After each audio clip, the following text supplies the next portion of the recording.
ప్రేమంటే ఏమిటంటే నిన్ను ప్రేమించినాక తెలిసే.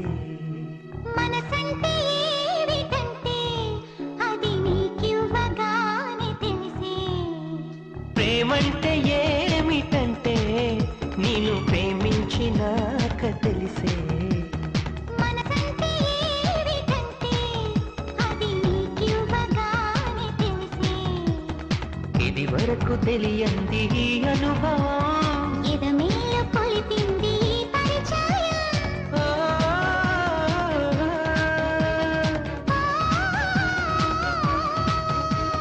ప్రేమంటే ఏమిటంటే నిన్ను ప్రేమించినాక తెలిసే.